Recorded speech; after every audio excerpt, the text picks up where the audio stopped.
Bom, agora a gente vai falar sobre funções horárias. No vídeo anterior a gente viu o que é uma definição de um referencial, definição de velocidade, e agora a gente vai expressar essas coisas em forma matemática. Quais são os tipos de equações dependentes do tempo que essa partícula vai descrever? E é isso que a gente vai tratar agora em funções horárias.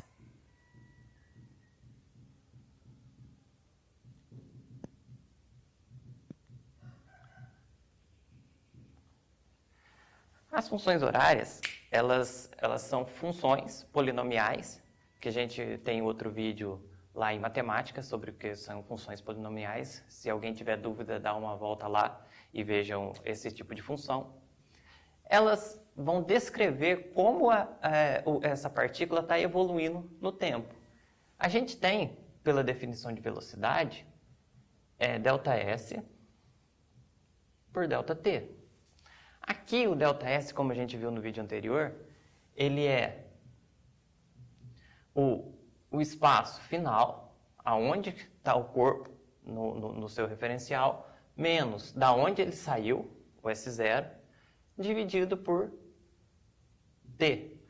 Aqui ΔT é o tempo inicial, é o tempo final menos o tempo inicial. Sempre a gente considera o tempo inicial como zero, só para facilitar os cálculos. Então, aqui, se a gente passar o T multiplicando, a gente vai ficar assim, ó, SF menos S0 é igual a VT. Aqui, passa esse cara aqui, o S0, para o outro lado da equação, a gente tem que SF é igual a VT mais S0. Essa é uma equação horária que está relacionando o espaço final, a velocidade e o tempo. Isso é uma função de primeiro grau. Então, se a gente colocar no gráfico, nós vamos ter o espaço e o tempo. Uma função de primeiro grau é uma reta, então ela vai ser mais ou menos assim.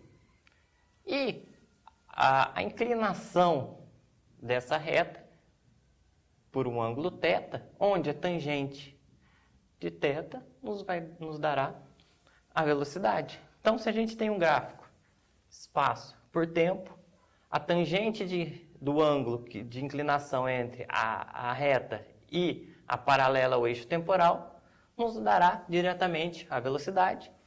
E o ponto em S, que está começando, nos dá o espaço inicial. Então, essa é a primeira equação horária que relaciona espaço e tempo.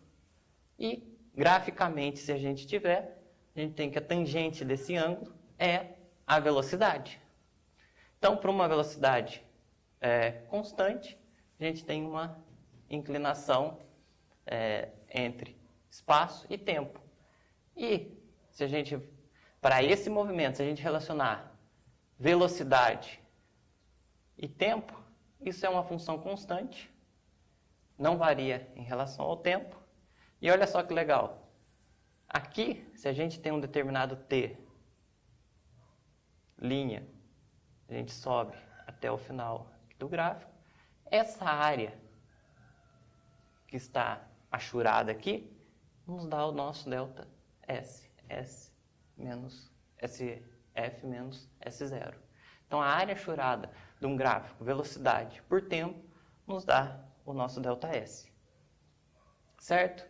E agora, se a gente tiver uma mudança na velocidade, a taxa de variação dessa velocidade em relação ao tempo é o que a gente chama de aceleração. A aceleração é a taxa de variação da velocidade no intervalo de tempo especificado. E aí, a gente tem mais equações horárias. A gente pode relacionar o espaço, que é a famosa fórmula do sorvetão. S é igual a S0 mais V0t mais AT2 dividido por 2. Essa é uma equação horária. Agora, se a gente fizer um gráfico de S por T para uma velocidade que está variando com o tempo, uma aceleração, a gente vai ter uma parábola, onde esses coeficientes S0, V0 e A por 2 são o que a gente viu lá em matemática de funções polinomiais. Então, S por T, para uma função de segundo grau, isso é uma parábola. E aqui também a gente pode brincar, construir gráficos velocidade por tempo para esse caso onde a gente tem uma aceleração. A gente vai fazer a mesma coisa que fizemos aqui, determinamos essa função horária, mas agora para aceleração. Então, vamos só apagar aqui em cima.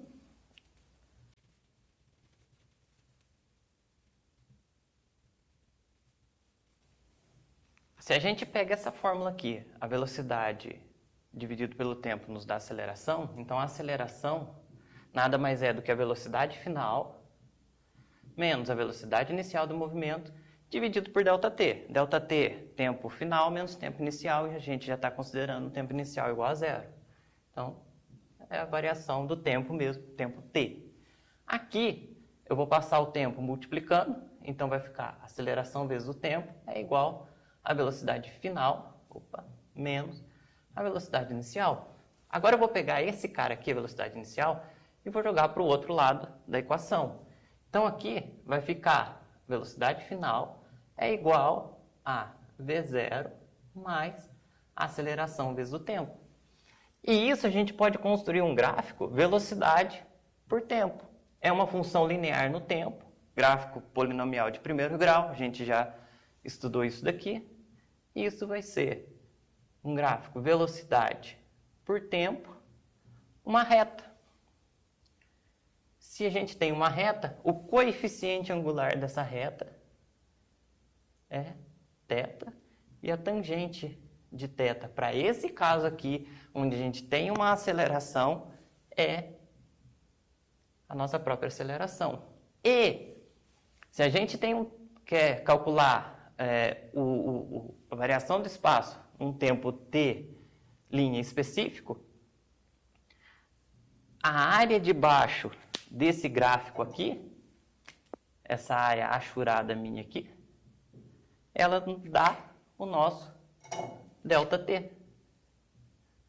ΔS, quer dizer, nos dá a variação do espaço dessa área achurada, onde o gráfico tem que ser velocidade por tempo, assim como a gente viu no caso anterior, que era uma velocidade constante, a área debaixo do gráfico era a variação do espaço. Então, toda vez que a gente tem um gráfico, velocidade por tempo, qualquer que seja a curva, a área debaixo do gráfico num tempo t' específico que você queira calcular é a variação do espaço.